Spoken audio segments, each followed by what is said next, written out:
Good morning and Happy New Year. Welcome to another episode of A Conversation with Father Orsi. I'm B.C. Cloutier, Chairman of the Board of Action for Life, and this is Father Michael Orsi. How are you, my friend? Happy New Year. Same to you, Father. I mean, this is going to be like a fantastic year. I can tell. You can. I can tell. It's going to be a fantastic year. I'm glad to hear that. Yeah. Oh, yes. Personally, it's going to be a fantastic year. Although, every year is a good year. No, but this one's going to be special. Okay. All right, special, folks. We're going to have so many surprises for you. Oh. I can't say, right? You can't say. I can't say. But we do have a major announcement coming up one of these days. If you bribe me, I may. When you run into Father, ask him, and he can tell you. But we can't put it on television. I could, tell it privately. Sure, why not? Tell it privately. Just, tell him not to say anything. If a friend of mine, I'd tell him something, and I'd say, Rich, you weren't supposed to tell anybody. He said, it wasn't me. It was the guy I told. That's right. That's right. New Year's resolutions. Here's some, New Year's resolutions. Well, go to the gym, lose some weight. There's a whole bunch of... Isn't that hilarious? Going to the gym and losing weight. I had a friend of mine, I think maybe I told you folks about this. He owned a gym in the late great state of New Jersey. And he told me there were 2 times during the year when he made his money. Yeah. New Year's, because everybody had a New Year resolution, and they would buy like a membership because they were going to get like in shape for the new year. And that would last like about 2 weeks. Right. And they never came back. And then around April or May, down the Jersey Shore, because they wanted to get buff for the beach. The beach party. And that never worked out either. Well, I thought about some different New Year's resolutions. All right, let's go. Let's hear some good resolutions. Prioritize self-care. All right. That's a little bit esoteric, but there are some others that, like practice gratitude daily. Just be grateful for what you have and thank God for it. You know what? A lot of times people have, sometimes they have like sour pusses on, and they don't really realize all the gifts that they have been given. And, I meet some people and they'll tell me, Father, it's a new day, and every day I get up and I thank God for what I have.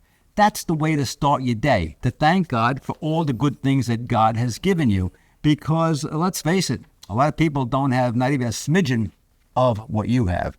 That's exactly what I do every day. But I also, first, thank God that I woke up on this side of the ground. Yeah. But if you didn't... I'm not ready to go. If you didn't, wake up, you wouldn't know it. Unless you ended up someplace else, like...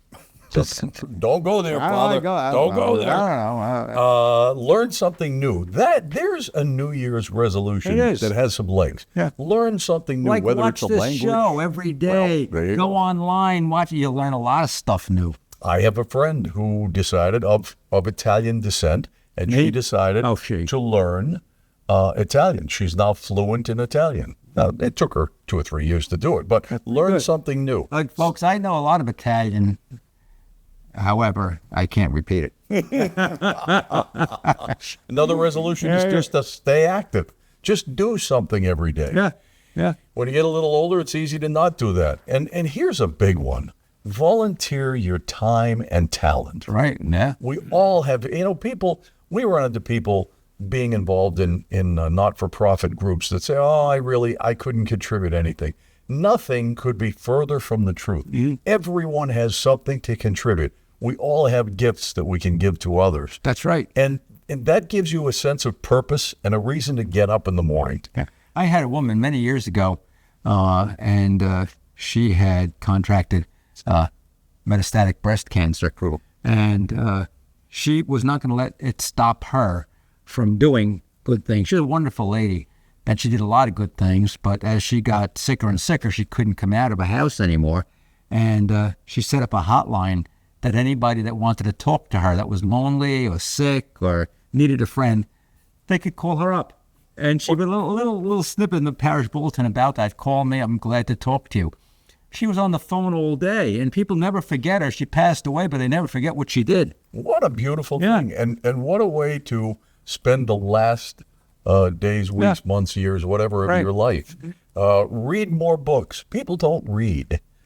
And reading is such an enjoyable pastime. It's far preferable than watching television. It is. It is. You know, I'll tell you, folks, one of the things that I've done over the years, I've read a lot of books, but I tried to read the classics. That way you're not wasting your time on junk, which is lower than junk, because a lot of junk out there, and you're just wasting your time. Get the classics, read the classics. They're just magnificent because they have guided civilization, throughout history, saying these contain truths that are necessary for people to live good lives, for people to be inspired by. Get involved with reading the classics, and some of them are just like, look, I enjoy Charles Dickens. I like Dickens. I like Mark Twain. I like a little bit of Shakespeare. I mean, the classic of Shakespeare is like Hamlet. I love to read Hamlet, King Lear. And if you don't like all that, English stuff, I mean, there's plenty of American stuff. There's plenty of other novels that are translated into English. Russian novels, Madame Karenina, Madame Bovary from France. Yeah, think about the classics. Go online. What I do is the 10 best novels ever written. Novels are good. Read novels. The 10 best novels ever written. Then you read the novel. Oh, I'll read this one. I'll read this one. And I got Kindle.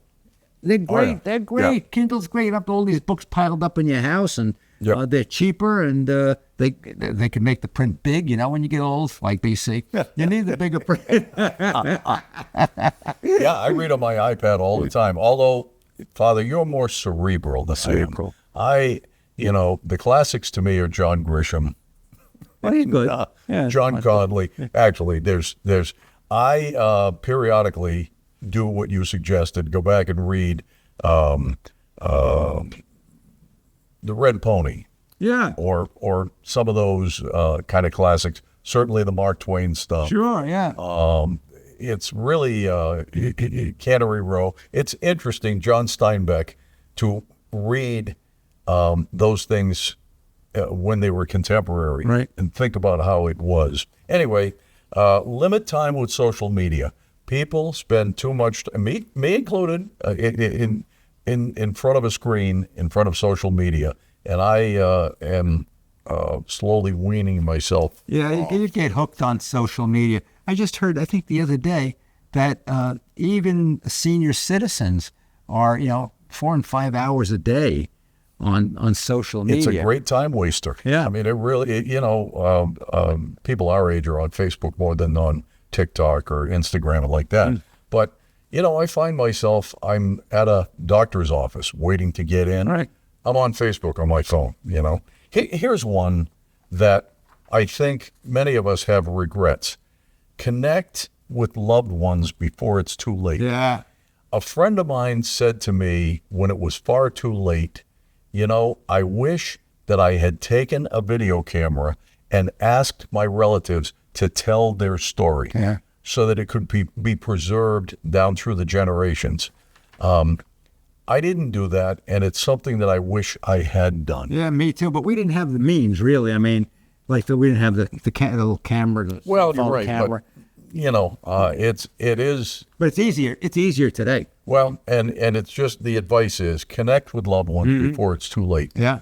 And I'll tell you this: if you're mad at anybody, like a relative, a friend, or something like that, try to get over it and move on. And I know some people, they're mad at their parents, and they don't talk to their parents, then something happens and they don't show up, and they're in the hospital, they don't visit them, and you got to live with that the rest of your life. So just end it. Just end it. It's kind of ridiculous, and it's harmful emotionally, physically, spiritually. It's bad.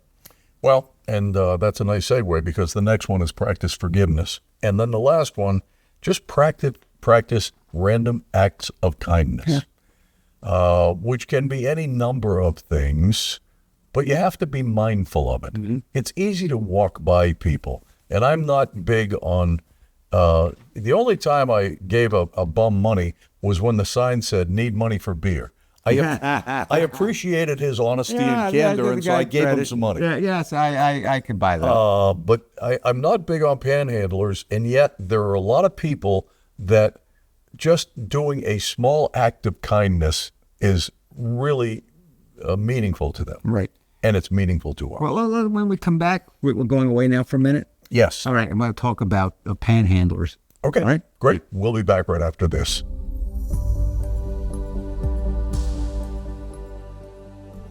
But for the moment, I'd like to talk to you about the expense of airing this program. You know, many people don't realize how expensive it is to produce this program and to get it on the air. Would you care to guess? It's about $3,000 per week. We think that's a reasonable expenditure, but obviously it's an expensive one. So we need to ask for your help. If you'll go to actionforlife.org and click on the donate button, it would be greatly appreciated. Now, you can donate once or you can donate each month, and we certainly have viewers who do both. We appreciate that. Please take time now to visit actionforlife.org and click on the donate button. Thank you so much for your support, and may God bless you always. Welcome back to a conversation with Father Orsi. I'm B.C. Cloutier. Panhandlers, Father. Okay, let's talk about panhandlers. Folks, I think that all of us have had the experience of having somebody come over to you and ask you for money. Or they're standing on a street corner and holding a cup or a sign, help me, I'm hungry, or they even have children with them sometimes, which it really, tears your heart out to see something like that. Let me tell you something, folks. The inclination usually is to give something to somebody. Oftentimes, I'll say this especially in our area here, but it's true everywhere. These people are con artists. I hate to say it, but that's what they are. Oftentimes, I will tell people, go to St. Matthew's house. Yep. All right, I'll tell them, go to St. Matthew's house. Here's the address. Guess what? They already know the address. They don't want to go to St. Matthew's house. They would rather just get the money and then do whatever they want to do with money. Oftentimes it's drugs. Oftentimes it's alcohol. And some are real pros at begging. They can make some good money by panhandling. Now, if you recall, we had that situation at St. Agnes, right, where there were panhandlers as you would come out of Mass. Right. They were there. And on multiple occasions, multiple people said to them, go over to the parish center and they will help you. Right. Well, that's the last thing they want to hear. Exactly. And they're pros. They knew the Mass schedule. They know when people are coming out of church, and they know that people coming out of church might say, well, I'm going to do something charitable to help somebody else out, which, people are good, people have good hearts, but be discerning. Now, there's a second part to this. Oftentimes, a panhandler may be intimidating to some people. The way they approach people, the demands that they make on people, the things that they say.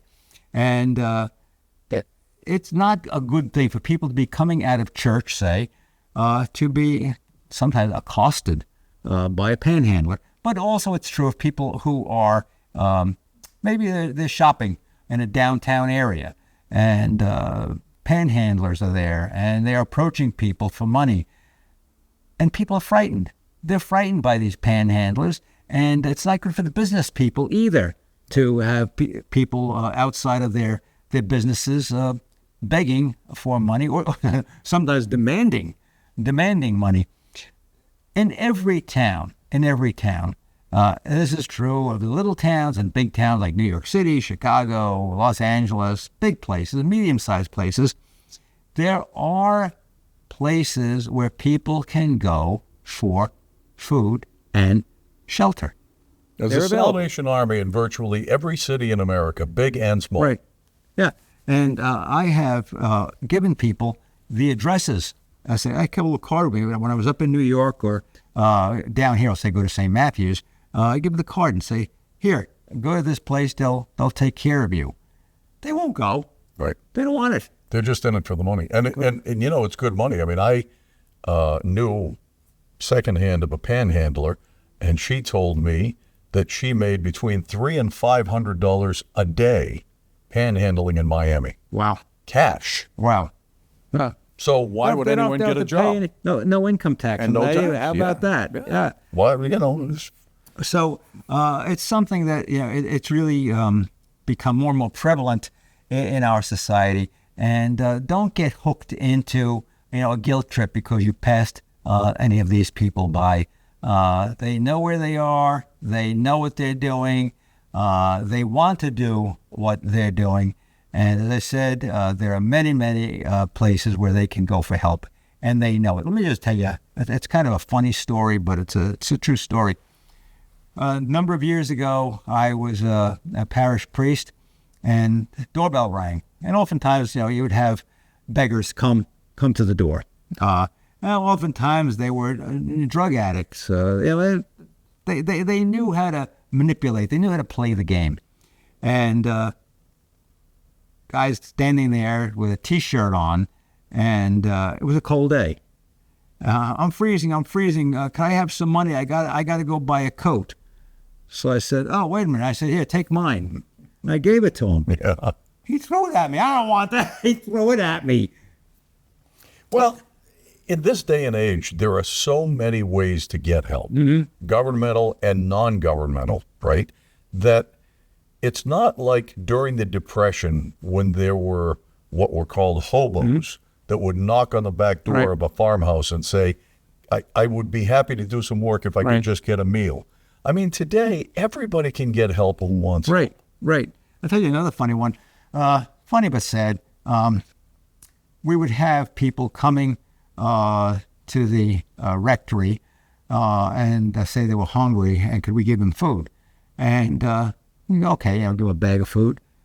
Then we found out that a lot of them were going to every church in town, getting food, hiding the food in behind bushes, and then going to sell the food to other people. Woman came one day, and she said she was hungry. Could she have some food? And I said, I'm just about to have dinner. Come on in. And as I'm sitting there at a table, and I'm telling the housekeeper, give me the old wink. Oh, dear. Oh, I'm so happy to have you have dinner with me. What would you care for, you know? And it was, say, oh, look at this. We have this delicious meat. And, you know, I'm really laying it on thick. Yeah. And she couldn't eat one bite. She's like this. Well, Wait, I said to the housekeeper, I said, follow her when she goes out. There was a car with her boyfriend waiting outside. I mean, you know, for those people who are inclined to respond to these homeless people, I think the greatest idea is to carry around some $10 gift cards from McDonald's or one of the fast food or fast casual places, Chili's, whatever. And when someone says, you know, I'm hungry, can you help me? Yep, here's a $10 certificate. Go get yourself a meal. God bless. Now, somebody told me that doesn't do any good because they sell them. They sell them. They do. But if you insist on responding to panhandlers, maybe that's a little bit better. Yeah, I mean, I suggest that you tell them where to go get a meal and to go get some help. That's, to me, the best way of handling that situation. You're really not helping them by giving them any money. I know you mean well with the McDonald's card, but they know where to sell them, too, for a discount. They get the money. Yeah, unfortunately. Yeah. We're going to take a break. We'll be back right after this.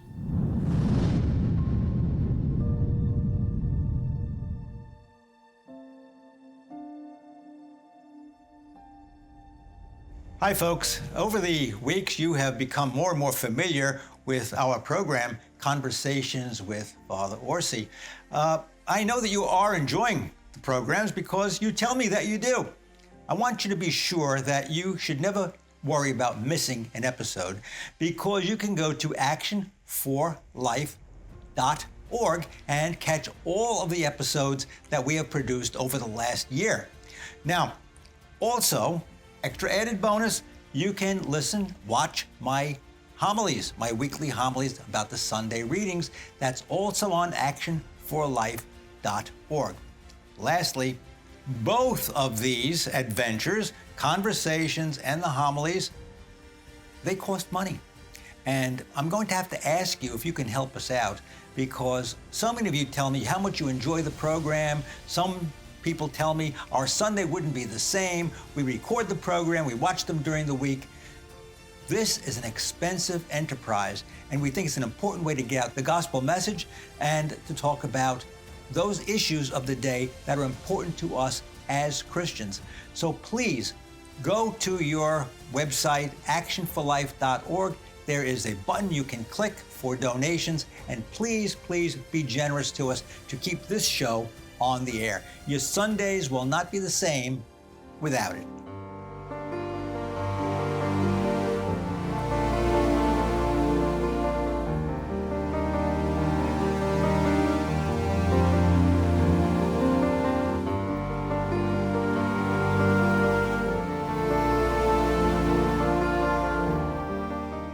Welcome back to A Conversation with Father Orsi. I'm B.C. Cloutier. Father, it just occurred to me that 2 weeks from tomorrow, our incoming president, Donald J. Trump, will be inaugurated in Washington, D.C. It's always an exciting thing to watch an inauguration. You know, the first inauguration that I could ever remember was Kennedy? Yeah. Yeah, me too. The inauguration of John F. Kennedy. And I remember, in those days, I guess it was 1960, we didn't have a color TV yet. I don't think we had a color TV yet, but it was in black and white, as I recall. And I was watching it with my father. And, wow, it was just such a beautiful event. And I could the thing that sticks in my mind most especially was Robert Frost.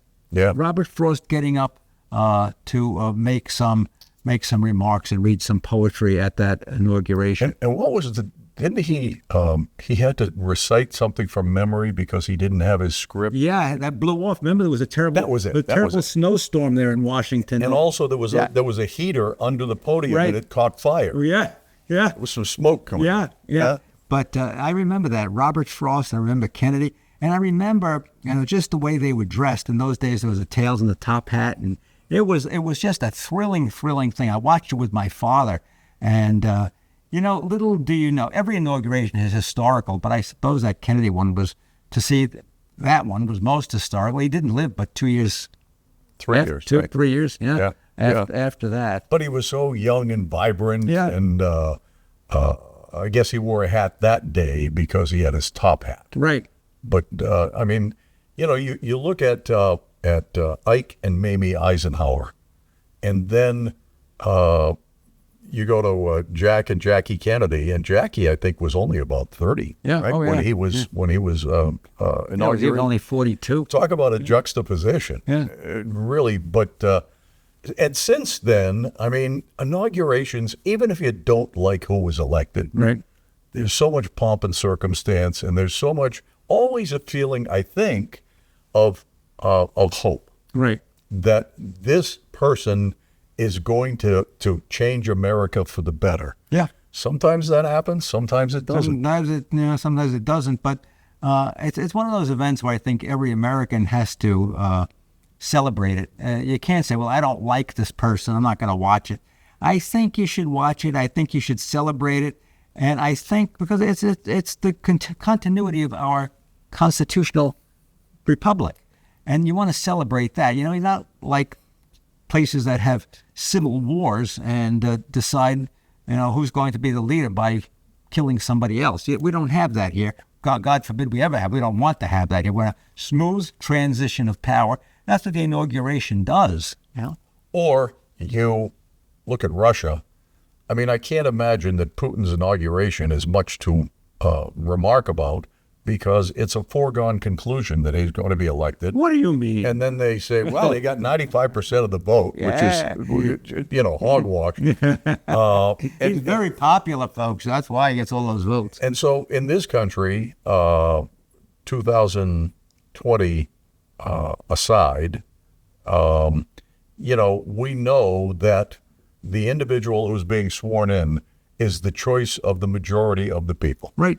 Yeah. And it's pretty exciting what's going to happen in a couple of weeks. So far, it seems to me, Father, that the second Trump administration is not nearly as chaotic as the first, that the choices that the President-elect Trump are making, or is making, I guess, seem to be thoughtful and appropriate. And I think we're going into a really good time in this country. Now, I hope so, and I pray. It seems to me that this is a much more well thought out administration from the previous one. Trump says, "Well, I didn't know the lay of the land." Well, now he does know the lay of the land, and he's acting as if he knows the lay of the land. So, hope that there's not that much, turnover as there was in the past. And let's pray for peace. I mean, there's a lot of conflict in the world, probably as much as any time since the Cold War. Right.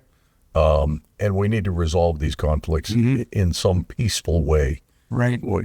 Hopefully. Well, I think he's going to, talk to Mr. Putin and Mr. Xi very clearly. Well, and as he said, I won't use his language, but he was at the Wall Street Journal for an interview. And he essentially said, the reason that I think I can make a deal with these guys is because they know I'm crazy. Yeah. Sometimes you laugh at that, but it's true. Crazy like a fox. I mean, sometimes you got to make them think you're crazy, and you don't know what he knows what he's doing, but they don't know what he's doing. They say, "Oh, this guy could, he could drop the bomb on us. We don't watch it." So that act of being crazy, it sometimes works because it intimidates them back. Yeah, the threat. I'll give you an example. It has nothing to do with politics. I was on a Delta flight a while ago now, and I said to the flight attendant, "You guys union?" He said, "No, the flight attendants don't have a union." And I said, "Well, that's interesting." He said, sometimes the threat of a union is more effective than being in a union. And that applies to the Trump administration. Right. Yeah. Final thoughts, Father? Well, final thoughts. Hey, folks, wonderful opportunity now. New year, new administration coming into Washington. Look, if your candidate didn't win, there's always the next presidential election. But the bottom line is, as Americans, we have to support whoever is in office. So I encourage you to pray for the president, pray for his administration, because when they're successful, America is successful. Yep. So, the prayers, the best wishes, and enjoy the inauguration, the historic events, and it's a symbol of how we have a smooth transition of power in this country. This is not some communist country or a banana republic that's having a coup every couple of years. Thank you, Father, and thank you for watching. Please join us again next week, same time, same place, for a conversation with Father Orsi. Until then, I'm B.C. Cloutier. Have a great week, and God bless.